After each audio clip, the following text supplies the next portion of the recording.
Zechariah. He was a nice person. He was a decent person. He was very smart. He was the only Christian in the whole of the school. And I hated him. Because I thought as a Muslim, I must be better than him. But he was better than I. We start to beat him every single day that we come to school. And we agreed on that night, we need to kill him. It was dark. It was cold. And we went ahead of him. And we were 5 of us. We climbed a tree and we waited there. And from far away, we saw that a torch coming. And the light became bigger and bigger as it approaches us. And the minute that he just went under the tree, we jumped at him. He was crying, he was screaming, he was shouting. We broke his arm, we broke his leg. He started to bleed. And because he started to scream and begging for help, I put my hand in his mouth so that no noise will come out of him. Similar when you're slaughtering a sheep, it's just shivering, and the others were beating him. I felt very proud. You were actually doing something for Allah. You want to please him. And suddenly, he could no longer breathe, and we could not hear his voice. We left him in the wood between life and death. We went back, you wash yourself, and you pray. And Zechariah never came back. I've never seen him again. I was born and raised up in a very, very fanatic Muslim family. When I was a child, my father brought me to a Quran school. I was only 8 years old, and my father just dropped me there. They shaved my head. We sat in a circle. The Shaykh sat in the middle of this circle, and he has a very long whip.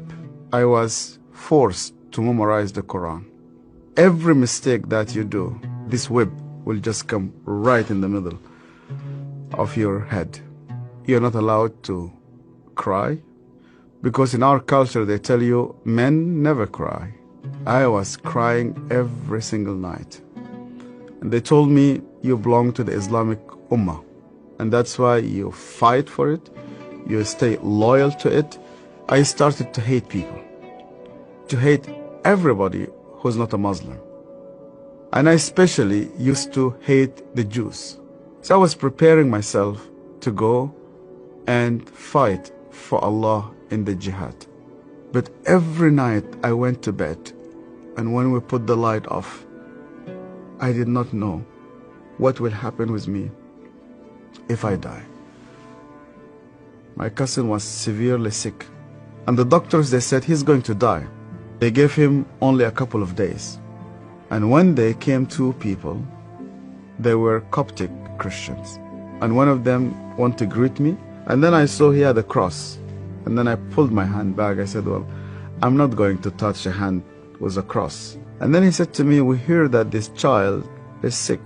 We would like to pray for him. And only out of politeness, I told them, okay. And they started to speak to God like a person that he speaks to his friend.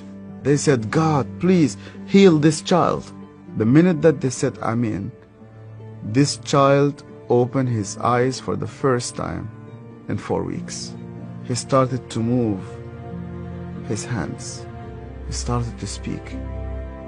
He sat down in his bed and he started to walk.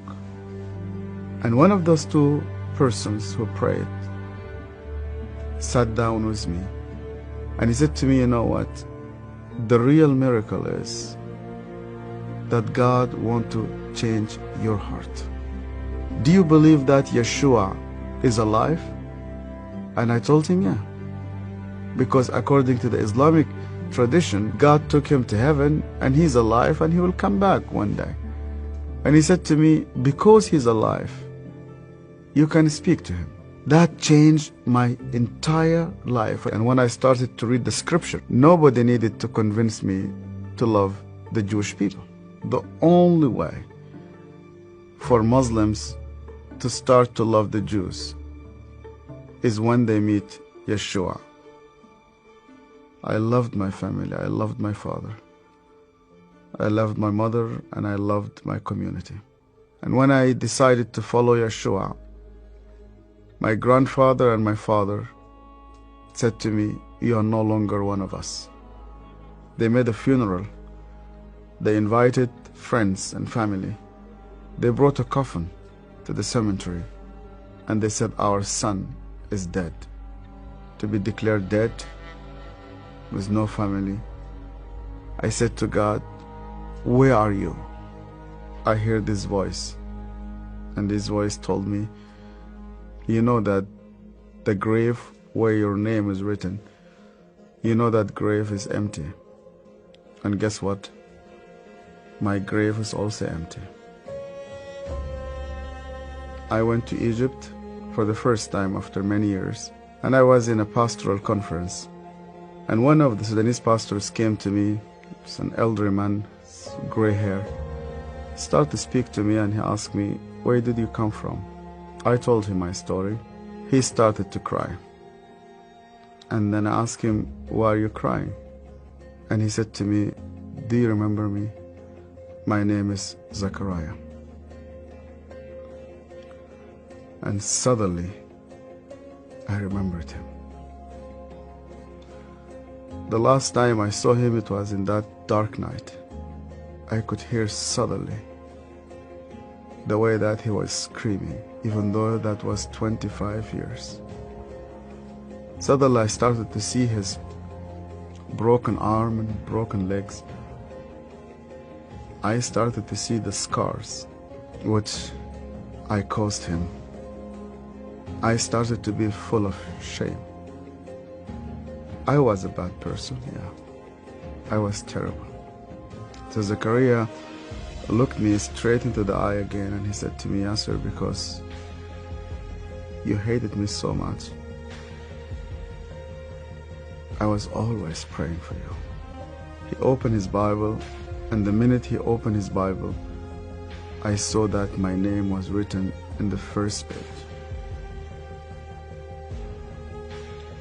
I hated him. He prayed for me. On that day, God confronted me. He said to me, "Even before you start to think about me, I was thinking about you. To love those who hate you, you need someone whose name is Yeshua."